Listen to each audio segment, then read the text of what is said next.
নমস্কার বন্ধুরা, কেমন আছো? শুভ সকাল। চলে এসেছি আর ছাদ গার্ডেনে। চলো, অনেক দিন পর বেশ তোমাদের আজকে মনে হলো যে ছাদ গার্ডেনটা তোমাদের সাথে আজকে আবার একটু শেয়ার করি। এই যে দেখো, এই গাছটা বোগেনভেলিয়া গাছটা দেখো, প্রত্যেকটা ডালে থোকা থোকা ফুল হয়েছে। অনেক ফুলও ঝরেও গেছে আগে, বৃষ্টির জন্য কদিন তো একদম ছাদেই আসতে পারিনি। আজকেও মনে হচ্ছে বৃষ্টি হবে। দেখো মেঘলা আকাশ, আর সকালবেলা সারা দিকে দেখো পাখি কিচির বিচির আওয়াজ, চারিদিকে সবুজ সবুজ, বেশ ভালো লাগছে। চলো দেখো, প্রত্যেকটা ডালে দেখো থোকা থোকা বোগেনভেলিয়া। কালারটা খুব সুন্দর, বেশ লাগছে। আর এই গোলাপ গাছটা, কতগুলো গোলাপ হয়েছে কিন্তু অনেকটা ঝরেও গেছে পাপড়ি, আর বৃষ্টির জন্য গোলাপটা কেমন একটা হয়ে গেছে। যাই হোক, চলো এদিকে দেখো, সেদিনই বসিয়েছিলাম ডালটা বড় টবে। গাছটা কত বৃষ্টি হলেই গাছের যেন জীবন ফিরে পায়। আগেও তোমাদেরকে বলেছি। আর বৃষ্টি হলে গাছগুলো বেশ দেখি বড় হয়ে যায় বৃষ্টির জলে। চারিদিকে সবুজ সবুজ বেশ লাগছে। আর এদিকে নয়নতারা আর টাইম ফুলগুলো এখন সবে আটটা 7:30 মতো বাজে, কোনো 8টা বাজেনি। যাই হোক, ফুলগুলো আস্তে আস্তে ফুটছে এখন ভালোভাবে। এই হোক, সাদা কালারটা তো বেশ লাগে আমার। আর ওইদিকে কটা হয়েছে, চলো এদিকটা ঘুরে দেখায়। এটা সাদা বোগেনভেলিয়া গাছ, এটা এখনো ফুল আসেনি, সবগুলো ঝরে গেছে, আবার নতুন করে সব হবে। এটাও বোগেনভেলিয়া, এটাও এখনো ফুল আসেনি, সব ঝরে আবার ডালপালা বেরিয়েছে। আর এইদিকে গোলাপ আবার পড়ছে, দেখো ছোট্ট। এখন গোলাপের সাইজটা খুব ছোটই হচ্ছে, কিন্তু গোলাপের সিজন না, গোলাপের সিজন তো শীতকালে বেশ ভালো হয়। আর এদিকে নাকচাপা ফুল গাছগুলো, নয়নতারা, আর এই একটা নাকচাপা, এর ডাল থেকে ওইটা বানানো, বেশ লম্বা হয়েছে।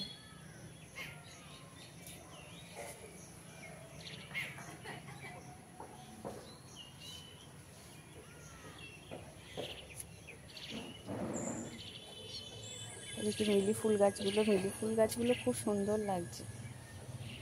আর বৃষ্টির জলে তোমাদেরকে সব বলি, সত্যি গাছগুলো বেশ বড় লম্বা হয়ে যায় বৃষ্টির জলে। চলো, ছাদ গার্ডেনটা তো দেখিয়ে দিলাম, তারপরে পরে দেখি তোমাদেরকে আর কিছু দেখাতে পারি কি না।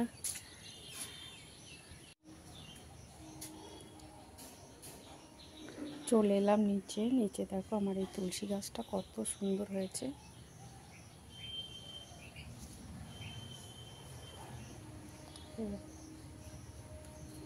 আর এই গাছটা কিন্তু ডাল থেকে বানানো, খুব সুন্দর হয়ে গেছে গাছটা।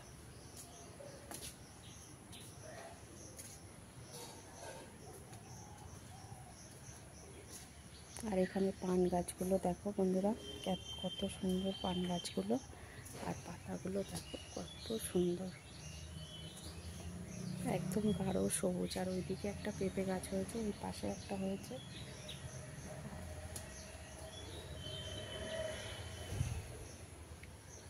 বৃষ্টির জলে ওপরে কিন্তু না, নিচেও কিন্তু গাছগুলো বেশ হয়েছে, প্রত্যেকটা গাছ সুন্দর।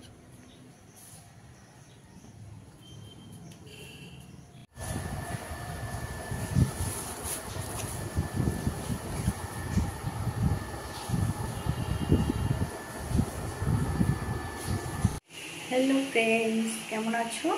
চলে এসেছি অনেকক্ষণ পর বেশ রান্নাঘরে। আজকে রান্না হচ্ছে, কি রান্না হচ্ছে? এই যে এটা হচ্ছে কি শাক বলতে পারো কেউ, এটা হচ্ছে লাউ শাক। তোমরা তো দেখলেই আমি কত সবজি, তোমাদের দাদা ভাই বাজার থেকে সবজি নিয়ে এসেছে। এবার রান্না করতে হবে। লাউ শাক হচ্ছে, আর এখানে কেটে নিয়েছি এই যে বেগুন ভাজা, আর নারকেল দিয়ে আর উচ্ছে দিয়ে হবে ছোলার ডাল। তাহলে আজকে দুপুরের মেনুতে হচ্ছে লাউ শাক, বেগুন ভাজা আর উচ্ছে দিয়ে, আর নারকেলে টুকরো করে নারকেল কেটেও নিয়েছি। এই যে ছোলার ডালটা সিদ্ধ হয়ে গেছে, এই যে ছোলার ডাল দিয়ে উচ্ছে দিয়ে আজকে ডাল হবে। তাহলে চলো চলো বন্ধুরা রান্নাটা শুরু করে দিই।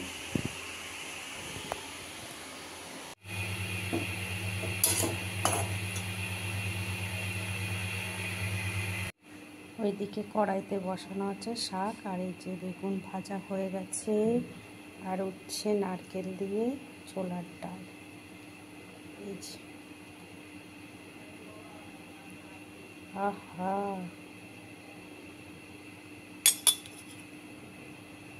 তাহলে বন্ধুরা ওদিকে আমার রান্না হয়ে গেছে, ছোলার ডাল বেগুন ভাজা হয়ে গেছে, আর শাকটা দেখলেই তো কড়াইতে বসানো আছে।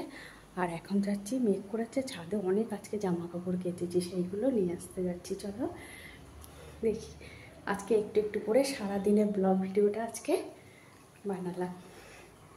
চলো দেখো ছাদে কত জামা কাপড় কেচেছি। এই যে চলে এসেছি ছাদে, আর ছাদ ভর্তি জামা কাপড়। সকাল থেকে মেঘলা করছিল, কিন্তু তার মধ্যে একটু হালকা হালকা দিচ্ছিল।